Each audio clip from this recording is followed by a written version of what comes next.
Agricultura. A continuación, la actualidad del mercado de granos con Catalina Ferrari, analista de la consultora AZ Group. Hola a todos, ¿cómo están? Les vamos a contar qué pasó en la última semana en el mercado de los granos. Principalmente en el mercado internacional está enfocado en qué ocurre con Brasil, dado que se vienen dando retrasos en la siembra de la campaña 23-24 de soja, que podría llegar a generar no solo una pérdida en el rendimiento potencial de este país, de la oleaginosa, siendo Brasil el principal país productor y exportador de soja, sino que también este retraso en las siembras podría llegar a condicionar la siembra del maíz de safrinha.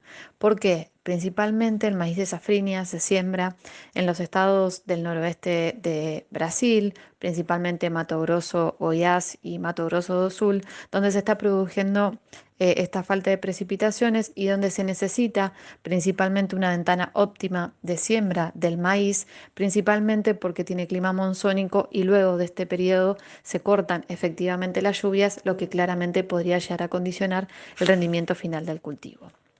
Entonces, por un lado, no solo está afectando el mercado de la oleaginosa en función de estos retrasos en la siembra, pensando que ya hay algunas consultoras privadas que están hablando que Brasil podría llegar a producir 155 millones de toneladas por debajo de las 162 estimadas al principio, y cuando todavía falta todo el desarrollo del periodo crítico del cultivo que va a ser durante diciembre-enero, por lo que esto podría llegar a generar claramente volatilidad en el mercado internacional, que veremos de qué manera afecta en el mercado local. Y a la vez, esto que hablaba al principio, en el sentido de que se podría llegar a generar una menor siembra del maíz de safrinha, siendo la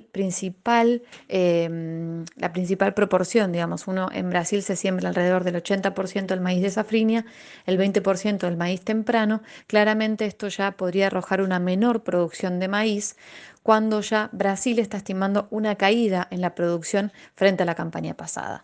Claramente van a ser meses de volatilidad, justamente asociado a qué puede llegar a pasar con el climático de este país.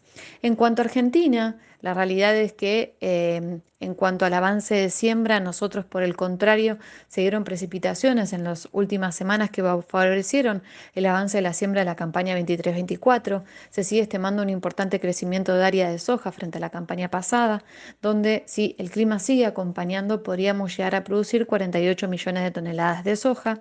En el caso de maíz se confirmó una caída del área del maíz temprano, que lo que no se pudo sembrar como temprano pasaría a maíz tardío, pero al igual que en soja se está estimando una producción que podría llegar a alcanzar las 55 millones de toneladas. Claramente, en cuanto al ritmo de venta de la campaña futura, sobre todo, se sigue observando un menor ritmo de venta por parte de los productores.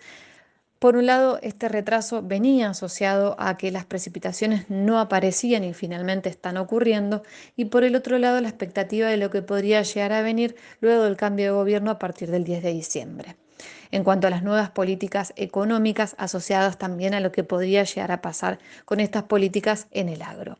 Y por el otro lado, y en cuanto a los cultivos de la fina, se sigue desarrollando justamente la cosecha a nivel local con una estimación de caída de producción frente a lo que se estimaba a principio de campaña por falta de precipitaciones en el desarrollo del cultivo y heladas que también afectaron justamente la fase final de desarrollo, sobre todo del trigo.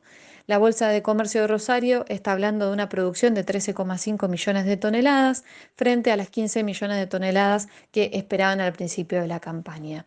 Se encuentra cotizando a la baja justamente el precio del trigo, en función justamente del ingreso de la oferta en las últimas semanas.